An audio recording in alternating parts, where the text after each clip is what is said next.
Bon, on va faire tout de suite le tour de la boîte nouvelle génération par Doogie, avec le téléphone sur un fond noir, plutôt classieux. Donc à l'arrière de la boîte, on va faire le tour des specs annoncés par Doogie. Un écran 5 pouces HD 720p, IPS OGS, donc avec un tactile répondant correctement. Un écran légèrement incurvé sur les bords, type 2,5D.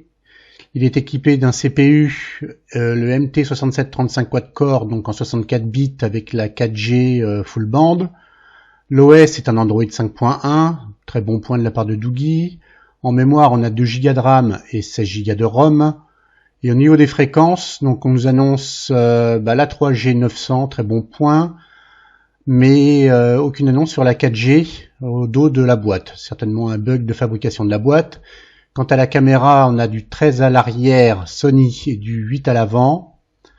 On se retrouve juste après une présentation en musique et en extérieur. Nous revoilà donc avec ce smartphone Y100 Pro en main. Donc son design est plutôt propre. On pourrait croire à un téléphone unibody, c'est-à-dire qu'il n'aurait pas de coque en fait sur l'arrière. Or, il n'en est rien, puisque la coque ici se retire, voilà, et vous arrivez dans les entrailles de la bête. Donc, on se retrouve classiquement avec un lecteur de carte SIM ici, une micro SIM et la carte SD, micro SD ici. Donc, comme d'habitude, en fait, sur tous ces téléphones, le haut-parleur en fait se trouve en bas ici. Le micro se trouve juste ici en bas, donc à gauche du téléphone. En haut, on retrouve la prise micro USB, le jack 3.5 pour l'écouteur, donc la caméra arrière. Sur l'avant, on retrouve ici la caméra. Les capteurs avant sont pas très visibles. On regardera ça après. Donc on voit que l'écran effectivement est courbé sur les bords. La LED flash se trouve ici. Pas de LED flash à l'avant. C'est un téléphone assez simple mais équipé donc de ce processeur 64 bits. Qui devrait normalement faire tourner correctement ce smartphone. On va retirer tout de suite le film qui protège le protège-écran. Et le premier défaut que l'on peut voir, et ça je déteste ça, c'est ici, voilà, on les voit bien, 2 bulles avec 2 poussières sous le protège-écran. Ça c'est pas très agréable à l'œil lorsque vous recevez votre téléphone. Donc ici on a les boutons Home, donc les boutons Android classiques, hein. Le bouton menu, Home et Back, bouton non rétroéclairé a priori, les capteurs en fait de proximité et de luminosité se trouve en fait ici, bon, pas très visible à la caméra, un peu plus visible à l'œil nu. Donc honnêtement le protège-écran n'est pas très bien posé, y compris ici en haut aussi, c'est un peu dommage. Donc fort probable que vous le retiriez, mais malheureusement l'écran n'est pas Gorilla Glass, donc attention aux rayures. Donc je pense qu'il est préférable toutefois donc de laisser le protège-écran. On va procéder tout de suite en fait au retrait du scotch protégeant en fait la batterie lors des transports. Mettre la batterie de 2200 mAh. Bon, effectivement, elle est fine, très légère. Ça devrait permettre au téléphone de tenir. Malgré tout, ça semble un peu léger. Alors, chose étonnante, à nouveau, on nous rappelle les fréquences, mais effectivement, on ne nous annonce pas de fréquence en 4G. Bon, bref, on verra ça. On va tester ça. Donc on remet ça. La coque est vraiment du plus bel effet, on dirait vraiment du métal. Bon, c'est du pur plastique, hein. Mais bon, c'est écrit ABS. Deux petites bandes de mousse sont collées sur les côtés pour bien appuyer ici sur les bords en fait du téléphone. Ça devait bouger peut-être un petit peu au niveau de au moment après la fabrication. Donc on ferme, ça s'enclipse parfaitement. Et c'est vrai qu'une fois enclipsé, on a vraiment l'impression que c'est un téléphone unibody. C'est plutôt joli, c'est propre. Donc voilà notre téléphone nettoyé des traces de doigts. On va l'allumer de suite.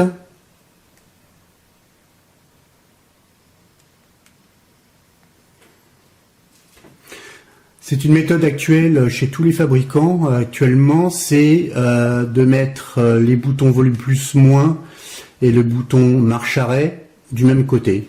Donc soit souvent à gauche, soit à droite, mais en tout cas on met tout du même côté. Bon, c'est un peu bizarre comme fonctionnement. Bref, on voit tout de suite que c'est bien du 5.1. Donc comme à son habitude, Doogee customise l'interface. Customiser a priori très légèrement parce qu'on se retrouve sous a priori, je dis bien a priori, mais il semble que ce soit le cas de l'Android full stock puisqu'on retrouve les boutons classiquement positionnés avec donc la caméra par défaut, les paramètres et autres. Donc on va se mettre tout de suite en français.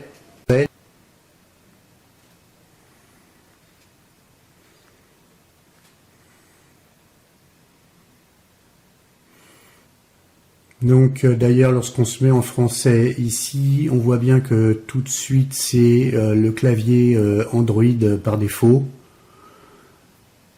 Donc rien de bien extraordinaire. On retrouve donc ici à propos du téléphone la version d'Android donc 5.1 avec un update ou une mise à jour qui a déjà été faite au 1er juillet. Donc il y a peut-être une mise à jour plus récente. Voilà. On va regarder ça tout de suite. Donc comme on l'indiquait au départ, les boutons ne sont pas rétroéclairés. Il y a un retour, une vibration lorsque vous appuyez sur les boutons par contre. On va connecter tout de suite notre téléphone sur notre réseau Wi-Fi et on revient.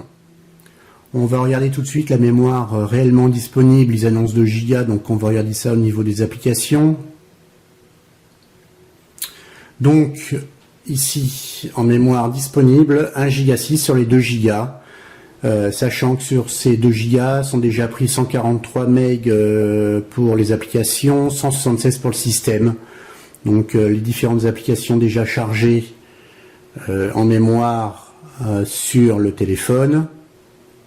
Donc tout ça c'est cohérent, donc il n'y a pas de vol là-dessus. Les smart gestures du grand classique, donc on va se mettre en activé. Donc la galerie, caméra, donc si on fait par exemple caméra, on va regarder ici derrière, passe de nanana, ok, et les 3 finger screenshot qui n'est pas très utile parce que les boutons en plus sont proches, donc un volume bas plus bouton power pour prendre une capture d'écran. Bon, eux ils proposent le glissement des 3 doigts sur l'écran, on va le mettre en place, on revient. Voilà, ça a fonctionné, j'en ai déplacé d'ailleurs la... Oups, ça là. Voilà, on va se remettre comme par défaut. Donc la capture d'écran fonctionne. La caméra, j'imagine que le C, non, voilà. Et c'est la caméra, voilà. Donc du grand classique. On va regarder la caméra, on va en profiter pour regarder la qualité de la caméra. Donc avec des couleurs au fond plus notre Rilakkuma. Donc voici un exemple pris en intérieur. Suivront des exemples pris en extérieur et on verra ce que cela donne.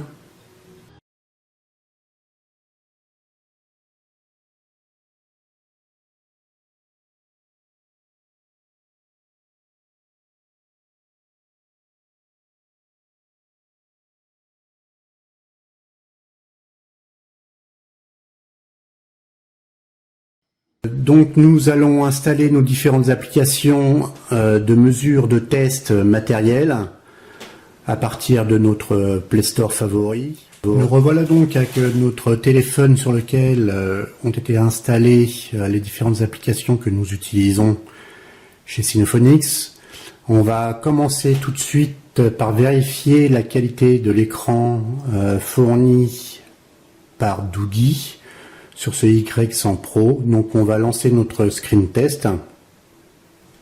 Et voilà donc, les blancs, blanc-gris, bref, peu importe, mais les blancs affichés sur cet écran. Première chose, bah, il n'y a rien. Contrairement à deux autres écrans en fait que nous avons testés, les vidéos qui viendront par la suite, écran de l'Oukitel U8 et du Emlace M7, sur lesquels des tâches apparaissent, et ce dès la mise en route, même sans surchauffe ou quoi que ce soit. Donc ce smartphone ne contient aucune tâche sur son écran. Donc voici les dégradés de couleurs. Donc du noir au plus éclairé. Tout est parfait, il n'y a vraiment rien à redire sur cet écran. Donc ça c'est déjà un très bon point au niveau du screen test.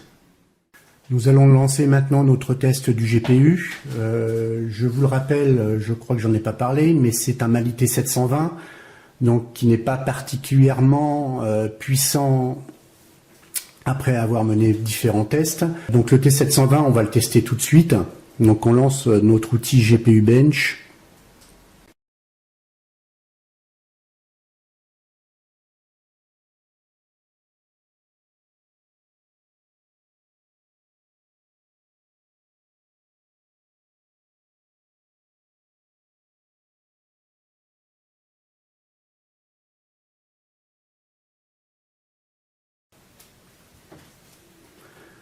Donc voici les résultats, des résultats qui ont l'air beaucoup plus performants, plus probants en tout cas sur ce smartphone Y100 Pro que sur le Oukitel U8.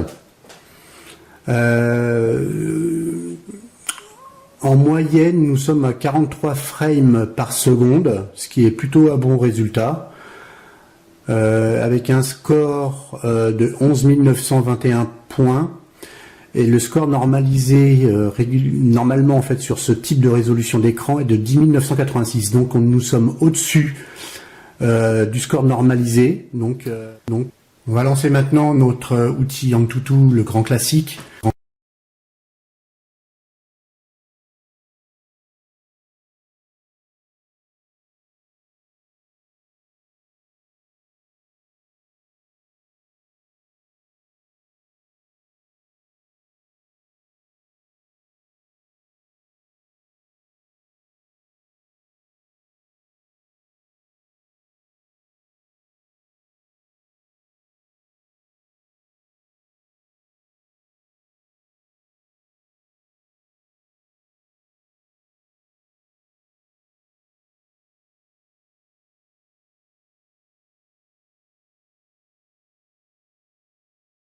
Donc voilà pour les résultats AnTuTu, classique, 20 311 points.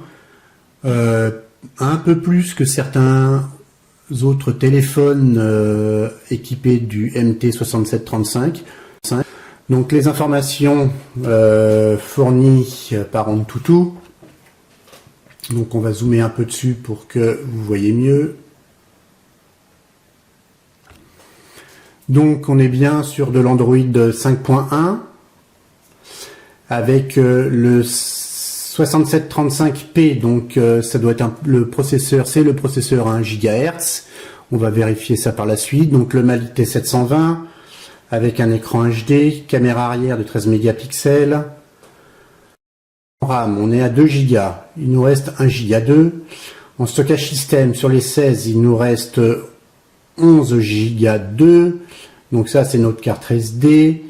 Donc, notre processeur 6735P en 64 bits, 4 cœurs.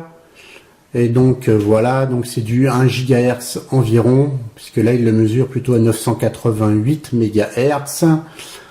On continue. Donc, notre résolution d'écran 720p, avec un GPU Mali T720.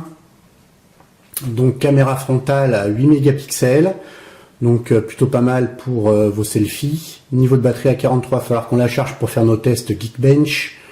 De l'Android 5.1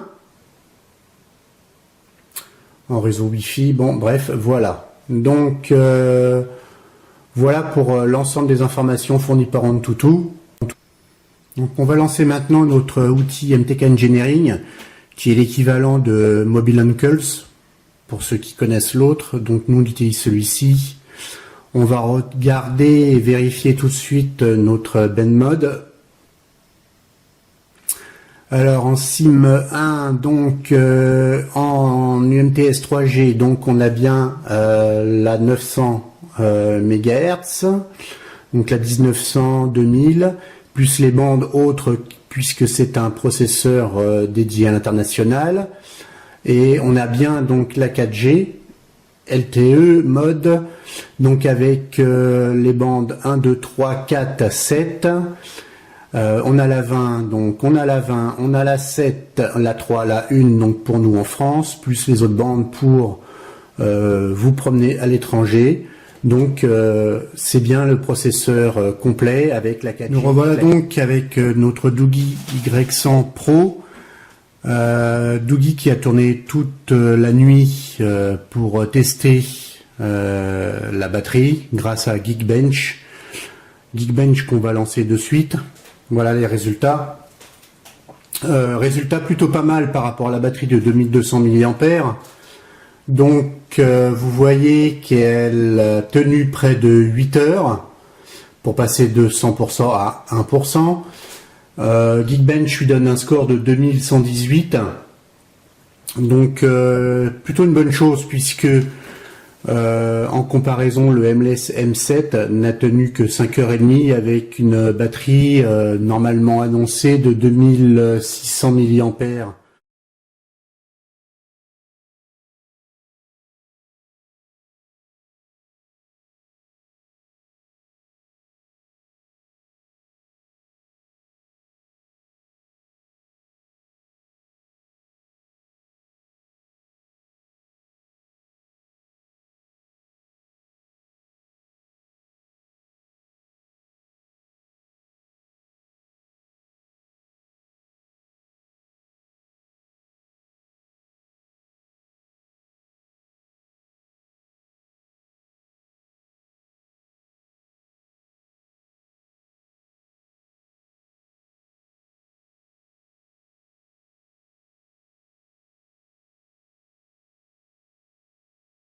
Donc pour résumer sur ce Doogee Y100 Pro, les nouvelles générations de smartphones par Doogee. Smartphone plutôt agréable, un écran très sympathique, car très bonne réactivité au niveau du tactile. Point négatif, toujours chez les fabricants chinois, c'est le non-traitement en fait de surface des écrans. Donc vous vous retrouvez voilà très rapidement avec des traces de doigts qu'il faut nettoyer régulièrement. Le film de protection n'aide pas, ça c'est clair. Un film de protection en plus donc pas très bien posé puisque l'on voit ici les marques. Ici vous voyez deux petites bulles, donc il y avait de la poussière. Donc au niveau du contrôle qualité lors de la pose de ce film, ça laisse à désirer.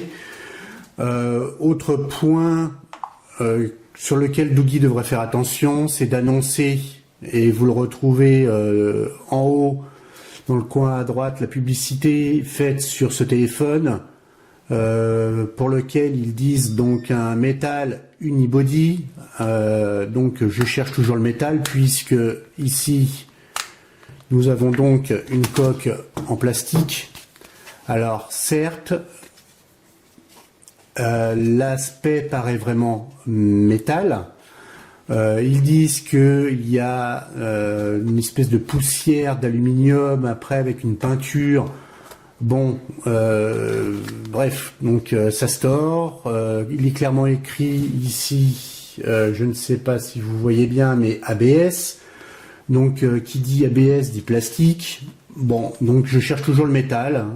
Donc c'est un peu une publicité mensongère.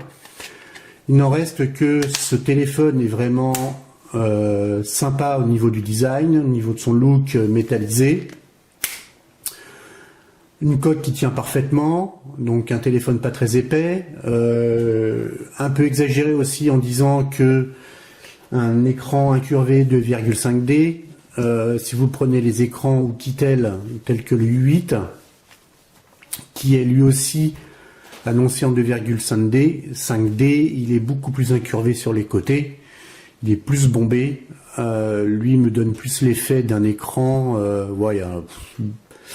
la coque ne recouvre pas jusque l'écran en fait au rebord ici. Donc ça me donne plus l'effet d'une annonce un peu marketing comme le Metal Unibody. Mais ça reste un très bon téléphone avec de très bonnes performances générales. Le test lui aussi a donné des résultats très bons de l'écran, donc aucune tache d'écran, y compris après 3 jours d'utilisation du téléphone. Le GPS répond bien. Donc voilà pour cette vidéo sur le Doogee Y100 Pro. On a fait le tour de l'ensemble des fonctionnalités ainsi que surtout une revue complète technique des spécifications de ce téléphone.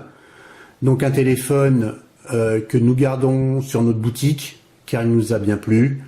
Même si il y a des choses à revoir telles que le non rétroéclairage des boutons, pas de LED de notification, traitement de surface de l'écran, non Gorilla Glass 3 bien entendu, mais surtout donc ces films de protection qui gardent toutes les traces de doigts, ça c'est juste quand même insupportable à ce jour. Donc voilà pour aujourd'hui. Et donc surtout n'hésitez pas à nous liker grâce au pouce, à nous laisser un petit commentaire. D'autres vidéos sont à venir et donc n'hésitez pas surtout à vous abonner. Merci et à bientôt et à la prochaine.